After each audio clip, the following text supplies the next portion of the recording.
Olá, meus irmãos, é um prazer estar aqui com vocês em mais um estudo de quarta-feira. Nós somos gratos a Deus por estarmos aqui poder compartilhar do Evangelho, da palavra do Senhor. É um grande privilégio estar aqui com vocês, mesmo estando do outro lado do mundo, e é uma graça que o Senhor nos deu, né? Essa comunicação, essa interatividade. Eu venho, antes da gente ler o nosso texto de estudo, eu queria ler com você o Salmo, e depois que ler com você o Salmo, eu queria orar com você, pedindo perdão dos nossos pecados e pedindo para que o Senhor fale conosco. Tá joia? Salmo de número 23, se eu não me engano, é o salmo mais famoso da Bíblia, ou um dos textos mais famosos da Bíblia, né? O Senhor é meu pastor, nada me faltará.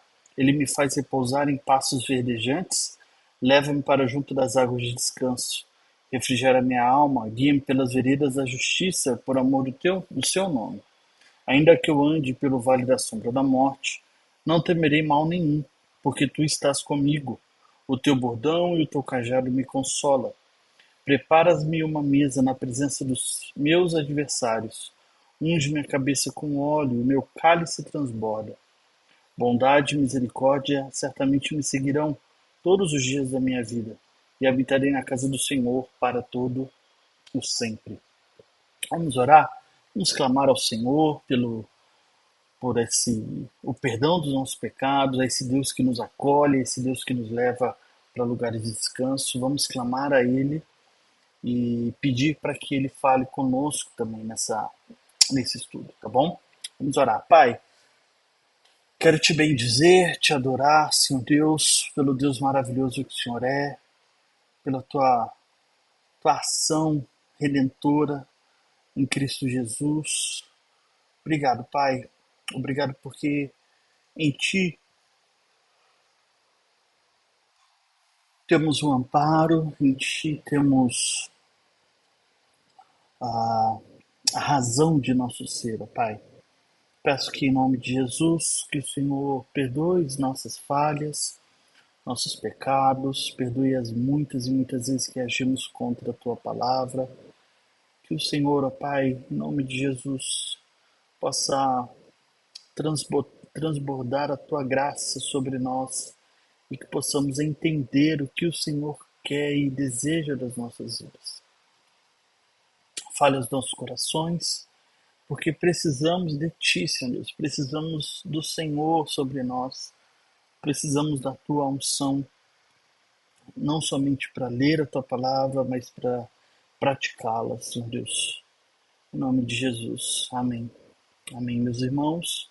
Nós vamos ler um texto agora que é bem famoso também, e, e nós vamos ler o Gênesis capítulo 11, a Torre de Babel, tá? Um texto bem interessante para lermos e que fala também muito aos nossos corações. A Torre de Babel, Gênesis capítulo 11, tá, meus irmãos? Vamos ler então. Ora, toda a terra havia apenas uma linguagem e uma só maneira de falar. Sucedeu que, partindo eles do Oriente, deram com uma planície na terra de Sinar e habitaram ali. E disseram uns aos outros: Vinde, façamos tijolos e queimemo-nos. Bem, os tijolos servirão-lhes de pedra e de betume, e de pedra e o betume de argamassa. Disseram: Vinde, edifiquemos perdão, meus irmãos. Disseram: Vinde, edifiquemos para nós uma cidade e uma torre, cujo tope chega até os céus, e tornemos célebre o nosso nome, para que não sejamos espalhados por toda a terra. Então desceu o Senhor para ver a cidade e a torre, e que os filhos dos homens edificavam. E o Senhor disse: Eis que o povo é um, e todos têm a mesma linguagem. Isto é apenas o começo. Agora não haverá restrição para tudo que intentam fazer. Vinde, desçamos e confundamos ali a sua linhagem, para que não entendam a linguagem do outro. Destarte, o Senhor dispensou dali da superfície da terra e cessaram de edificar a cidade. Chamou-lhe por isso o nome de Babel, porque ali confundiu o Senhor a linguagem de toda a terra, e dali o Senhor dispersou por toda a superfície, a superfície dela. Esse é o nosso texto de hoje. É um texto bem famoso, é um texto que nós já vimos pregar, que muitos falam que da conexão desse texto com o texto de Pentecostes.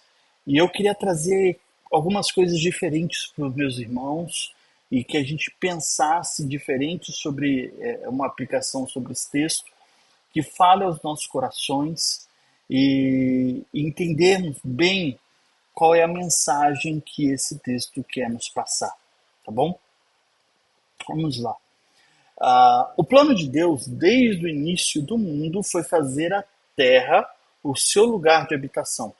Ele queria fazer a terra o seu santo dos santos, ok? Não era o santo dos santos, não ia ser só um Éden ali, ou como temos no templo, só um espaço reservado, mas inundaria toda a terra. Toda a terra se encheria com a glória do Senhor. Esse é o foco dele.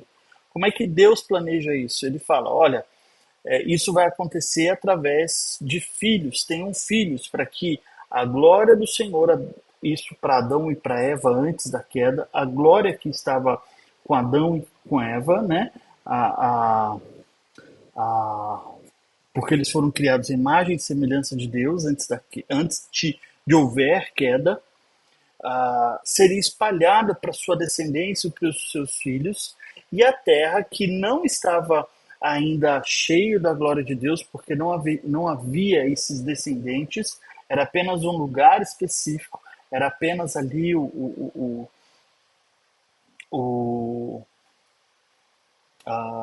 apenas ali o Éden, né? Se encheria. Então o Éden ele se expandiria, ele seria a terra toda.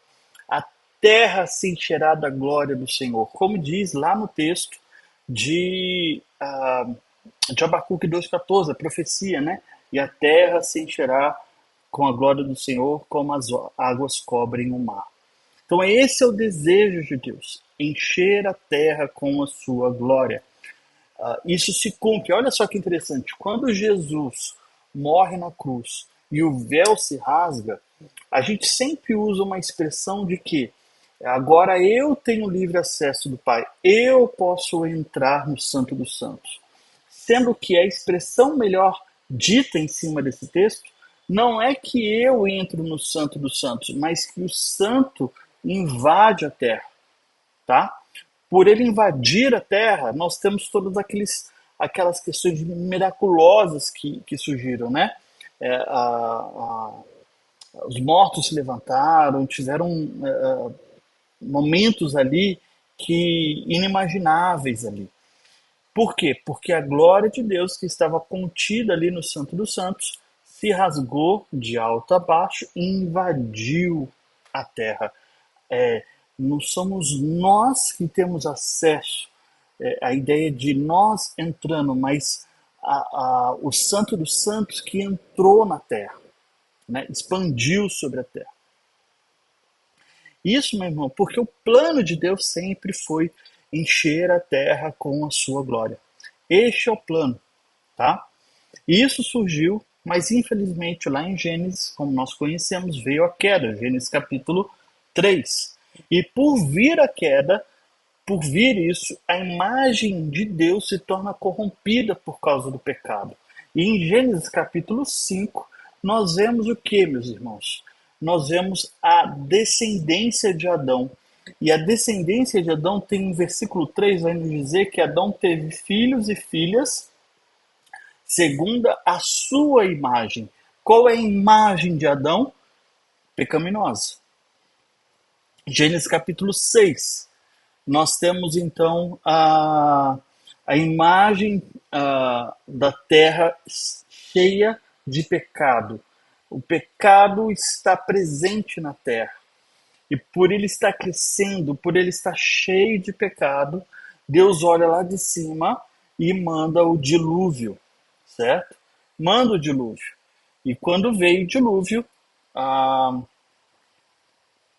nós vemos então que ah, ah, a terra, tudo que estava na superfície, tudo foi consumido, tudo foi morto e ficou apenas uma família, né? Família de Noé, seus filhos, né? E suas esposas e a esposa de Noé. E o texto vai continuar dizendo que parecia que tinha dado um reset, né, na terra, mas logo que eles saem da arca houve pecado. Vemos o filho de Noé olhando para o seu pai e tirando sarro dele, não cobrindo ele, né? Existem muitas interpretações sobre esse texto, interpretações mais pesadas, outros é só em questão de olhar, mas mostra claramente que ainda há pecado na terra.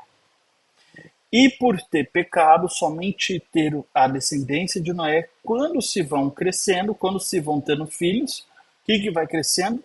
O pecado também. Então, o plano de Deus desde o início era o quê? Era encher, espalhar a terra com a sua glória.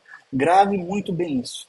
O plano de Deus desde o início é espalhar na terra com a sua glória através dos seres humanos. Então, um ser humano ia ter seus filhos, iam expandir, seus filhos iam para outro lugar e para outro lugar, e a terra encheria com a glória do Senhor. Mas agora, depois da queda, a terra está cheia de pecado.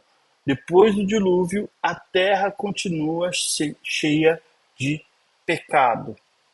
Isso é muito importante, meus irmãos. Lembre-se disso. O plano de Deus é encher a terra com a sua glória, mas agora a terra está cheia de pecado. E o texto, então, da Torre de Babel. E diz que, a terra toda havia uma linguagem, uma só maneira de falar. Aqui nesse texto é algo muito interessante, porque eu entendo aqui essa linguagem não somente que eles tinham apenas um idioma, não é um idioma. Por quê? Porque aqui usa uma expressão, uma palavra em hebraico chamada safá. Safá. Ela aparece 5 vezes em Gênesis 11, de 1 a 9, o texto que nós lemos. E ocorre 175 vezes no Antigo Testamento. O significado de safá não é referente ao órgão. O seu significado principal é em referência ao órgão físico, língua. Ah, ah, mas, segundo Isaías capítulo, como vemos lá em Isaías capítulo 6, o anjo toca o safá, né? O uso do safá também é relacionado não somente à língua, mas à linguagem. Ela aparece, além dessa expressão de ser a língua, ela aparece e está atrelada à linguagem. Por exemplo, quando nós lemos lá o Salmo 22, 8 ou o Salmo 81, 6, que diz assim: assim podemos ver que a palavra safá não se refere a uma língua distinta, por exemplo, um idioma, mas sim ao conteúdo da fala. Então, quando nós lemos aqui em Gênesis capítulo 1, fala que havia apenas uma linguagem na Terra, essa linguagem da Terra não é uma língua única, mas é o conteúdo dessa fala, é o que essa fala por detrás, tá? Não é, não é o idioma, mas ela é o que está por detrás do que está sendo dito. Qual é, qual é a linguagem por detrás? Qual que é essa linguagem? É a linguagem pecaminosa. É a linguagem de pecado. É a linguagem que quer contrariar o desejo de Deus. É a linguagem que deseja não fazer Deus grande, mas fazer o nome do homem grande. O nome do homem grande. Então, meus irmãos, ali nós temos várias pessoas de várias tribos, de vários povos, de várias línguas, ah, mas com a mesma mentalidade, é a mesma linguagem que é pecadora. Por que eu estou falando isso, meus irmãos? Porque se nós interpretarmos que aqui existe uma diferença na questão linguística, na questão de idioma, que aqui eles tinham um somente idioma, e depois disso havia outros idiomas e foi espalhado sobre a terra, isso causa um problema muito sério, porque a língua ela está atrelada à cultura, tá? Por que que um trabalhador, um M, né, a gente chama, vocês sabem que minha família e outros estão fazendo aqui, por que que a gente tem que aprender a língua local? Porque a língua está atrelada à sua cultura. Então, se eu digo que a língua surgiu por causa do pecado, então nós temos que falar que a cultura e a língua, elas são origem de pecado. Sendo que o Deus criador é um Deus diverso, não é um Deus é, é, não é um Deus sem diversidade. E a diversidade que eu quero dizer aqui não é uma diversidade que é vista hoje em dia muito em muitos lugares que os irmãos me entendem, mas diversidade de língua e de cultura. Nosso Deus é um Deus diverso. Nosso Deus é um Deus criativo.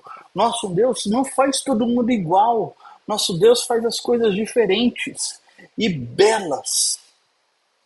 Então, quando nós dizemos que um alemão com sua língua mais dura, ou um indiano, ou um brasileiro, um americano, vão cultuar a Deus na sua própria cultura, não significa que essa cultura é pecaminosa, assim, foi criada de uma maneira pecaminosa.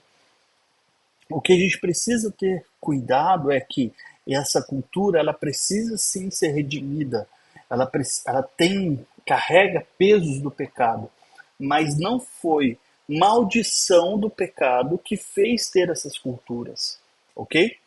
Então, existia, eu creio que existia, e se você for ler nos textos anteriores, né, de Gênesis 10 e outros, vão falar que eles foram espalhados sobre a terra, cada um o seu idioma, cada um da sua maneira, da sua língua. E aqui ah, eu entendo aqui nesse texto que não está falando de múltiplas línguas, que até Torre de Babel todo mundo falava uma única língua.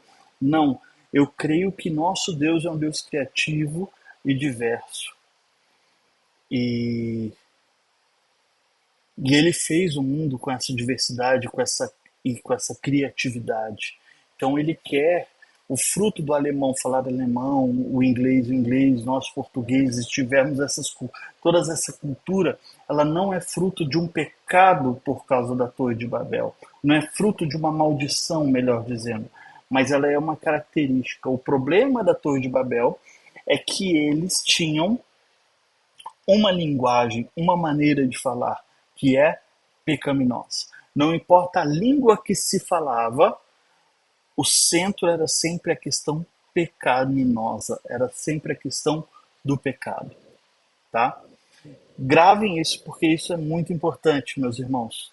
Então, eu não acredito que a diversidade cultural e linguística não seja fruto da maldição aqui de Torre de Babel. Eu acredito que ela veio antes, tá? O que a Torre de Babel vem dizer é que eles tinham apenas uma linguagem, um conteúdo que é pecaminoso, tá? E eles dizem uns aos outros: vinde, façamos tijolos, queimemos, os tijolos sirvam de pedra, de betume, de argamassa e assim por diante. E disseram: vinde, edifiquemos uma cidade, uma torre, cuja torre chega até os céus, e tornemos nosso nome célebre, o nosso nome, para que não sejamos espalhados. Aqui, meus irmãos, quando a gente pensa nessa torre, a gente pensa como uma torre de Pisa, né? Na Itália, só que reta, algo que vai subir. Mas aqui é a ideia de um zigurate, é uma forma de pirâmide. E qual que é o ponto desse zigurate? O que eles faziam nesse zigurate? A ideia do zigurate era onde o ser humano ia para ali, né? para fazer a sua adoração aos deuses, na época pagã, e fazendo adoração aos deuses, isso era envolvido muita bebidice, sexualidade. A ideia disso é aguçar o sentido dos deuses para que os deuses descessem, tivessem também relações com os homens, e através dessas relações eles iam entender que eles seriam abençoados, porque os deuses aprovaram o que os homens estavam fazendo. Então, o que eles estão querendo fazer aqui com esse zigurate é manipular a Deus. Eles querem que Deus seja manipulado, seja preso, eles controlassem a vontade de Deus. Esse é o desejo do homem. E esse é o desejo nosso constantemente, né, meus irmãos? Quando nós queremos fazer algo, falamos, não, eu vou fazer isso, eu vou ofertar mais, eu vou fazer tal coisa, vou ajudar o pobre, porque talvez Deus olhe de alguma maneira e me ajude e me dê tal bênção. Ou então eu vou pagar uma promessa, eu vou fazer tal coisa. Então a gente tenta manipular essas vontades para que Deus olhe lá do céu e veja, olha, eu me agrado de você, então eu vou te abençoar. Isso que eles querem, fazer o nome deles grande, fazer o nome deles grande, é o desejo ah, desses homens, para que não sejam espalhados. Olha só, voltou aqui de novo a ideia de ser espalhados. Por onde? Por toda a terra. O verso 5, nós temos então que Deus desceu para ver essa torre. Deus desceu para ver essa torre que os filhos dos homens estavam edificando. Deus fez isso. Mas Deus fez não porque eles estavam querendo, não porque ele estava aceitando e estava sendo manipulado pelos homens. Mas ele viu antes mesmo de acontecer esse vigurate, e antes mesmo de acontecer qualquer coisa, ele falou: eu vou lá. E eu vou lá e eu vou confundir a linguagem desses homens. Eu vou confundir a ideia que eles têm. Eu vou parar essa obra. Eu vou acabar com isso. Eu não quero mais isso. Não somos nós que precisamos fazer algo para manipular a vontade de Deus. Não, Deus não funciona assim. A vontade dele é plena, é perfeita. E ele cumpre essa vontade. Ele faz isso. E ele continua querendo espalhar o nome dele sobre toda a terra e espalhar a glória dele sobre toda a terra. Verso 7 vai dizer: vinde, desçamos, confundamos ali a linguagem, a maneira deles falarem, para que não entendam a linguagem um do outro. Destarte, o Senhor dispersou ali pela superfície da terra e cessaram de edificar a, a, essa torre, esse zigurate. Olha só, meus irmãos, aqui, como eu volto a falar, eles não estão falando de idioma, porque a ideia, o outro termo, a outra palavra para idioma é usada no hebraico para lashon. Lashon, aqui ele usa o tempo todo safá, linguagem, o que está por detrás, a união por detrás. E não lashon, que é glossa, língua, né? Por exemplo, lá em Deuteronômio 28, 49, diz assim: o Senhor levantará contra ti uma nação de longe, da extremidade da terra, e virá como voo impetuoso de água, nação cuja língua não entenderás. Língua, Lashon. Aqui em, em Gênesis 11, ele não usa essa palavra, essa expressão, ele usa safá, linguagem. O que Deus está querendo nos ensinar aqui? O homem, ele não quer ouvir a voz de Deus. O homem está cheio de pecado.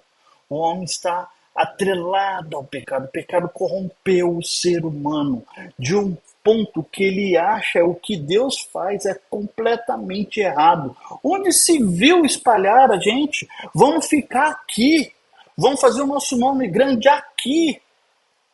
Onde se viu ir para outros lugares que a gente nem conhece? Lembra que o mundo é desconhecido. Onde se viu isso? Vamos criar a nossa unidade aqui, não em outros lugares, não em outras regiões que a gente nem conhece.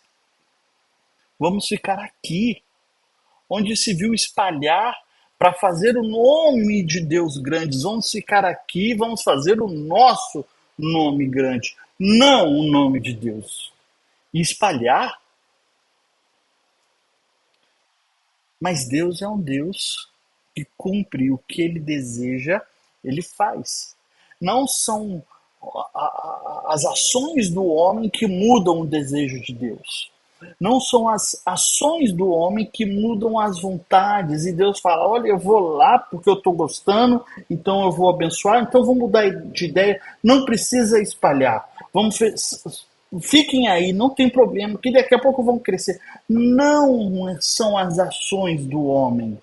A vontade de Deus é plena e a vontade dele é encher a terra com a sua glória. Essa é a vontade de Deus. Por isso, meus irmãos, depois do capítulo 11 de Gênesis, nós temos o capítulo 12. Isso parece óbvio, né? Mas aparece um homem chamado Abraão.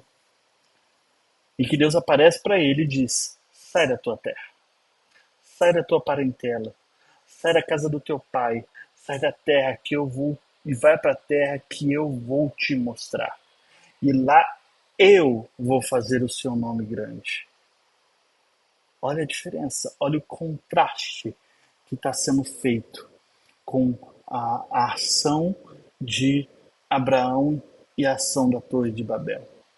Enquanto ali na Torre de Babel eles queriam ficar para fazer o nome deles grandes, Deus chega e fala para Abraão: você vai para um lugar que você nem sabe, eu vou te espalhar para um lugar que você nem sabe, mas eu vou fazer o seu nome grande. E eu vou abençoar as nações através dessa obediência sua de ir e de se espalhar por sobre a terra. Porque o desejo de Deus não é uma unidade que se fica firme ali e não sai de jeito nenhum, como parede, né? Que tem que ficar junto, tem que ficar unida para ser forte. Aí, o plano de Deus, meus irmãos, é que a nossa unidade não esteja nas pessoas, mas a nossa unidade esteja nele. Nele. Por isso não interessa se eu estou aqui, se eu estou no Brasil, se eu estou nos Estados Unidos, se eu estou na África, se eu estou em qualquer lugar. Se eu estou cumprindo o propósito dele de espalhar a glória dele sobre a terra, eu estou unido. Eu estou unido com o corpo de Cristo. Por isso, nesse texto de Gênesis capítulo 11, eu não vejo um paralelo como Atos capítulo 2 tão claro. Mas eu acho que o paralelo principal é Mateus capítulo 28, onde Jesus diz aos seus discípulos: ide por todo mundo, pregai o evangelho a toda criatura, porque ele tem a autoridade do Pai. Então vão, espalhem, vão. Meus irmãos, nós precisamos entender isso. A nossa unidade não está em nós mesmos. A nossa unidade está em Cristo. Não importa aonde estejamos. Por isso, vamos. Vamos espalhar a glória de Deus, seja aqui, seja lá, seja aonde for. Nós vamos, porque tem pessoas que ainda são parte do corpo de Cristo, mas ainda não sabem disso e precisam ouvir esse evangelho transformador. Serão pessoas de línguas completamente diferentes da nossa. Línguas que às vezes para você aprender, você demora anos para aprender. ou que você não vai conseguir aprender, que você vai falar com dificuldade. Mas tem uma cultura bela que o Senhor criou, mas que tem um jeito diferente seu, mas foi Deus que fez. E como a cultura dele precisa ser redimida, a minha também precisa ser redimida. E quando chegarmos no céu, haverá povos de toda língua, raça, nação, adorando ao Senhor. E todo mundo vai entender, porque a linguagem é a mesma, é a linguagem da glória de Deus. Não é uma linguagem diferente, não é uma linguagem outra. Não importa a língua, não importa a cultura, a linguagem é a mesma, a linguagem da glória de Deus. E isso vai se cumprir, meus irmãos. Nós conhecemos a história, isso vai se cumprir, porque o desejo de Deus permanece por todo o sempre. Ele não muda. Ele não muda. Que Deus possa nos abençoar e que possamos entender que o nosso papel hoje é ir, é se espalhar por todas essas culturas deste mundo belo, desse Deus criativo, diverso, que criou todas as coisas de uma maneira bem diversa, diferente, completamente diferente do que você imagina. Deus fez para a glória dele. Isso não é fruto de uma maldição. Deus abençoe, meus irmãos. Vamos orar. Ó Pai, bendizemos ao Senhor e adoramos ao Senhor pelo teu amor, pela tua graça, pelo teu poder. Oramos em nome de Jesus, que o Senhor perdoe os nossos pecados, as nossas falhas, e nos faça entender, Senhor Deus, que o Senhor deseja de nós é que estejamos um com o Senhor, espalhados neste mundo, pregando o Evangelho, pregando a tua graça sobre todos os povos. Nos ensine a isso, Pai. Nos ensine a isso. Ó Pai, em nome de Jesus, abençoe aqueles que estão acamados, desempregados. Abençoe o nosso país que está passando por tantos problemas financeiros, ó Pai, econômicos. Derrama a tua graça, Senhor Deus. Derrama o teu poder. E que a nossa igreja consiga cada dia entender pelo que ela foi chamada, para estar unida contigo, mas espalhada neste mundo. Em nome de Jesus. Amém. Deus abençoe, meus irmãos. Um forte abraço a todos.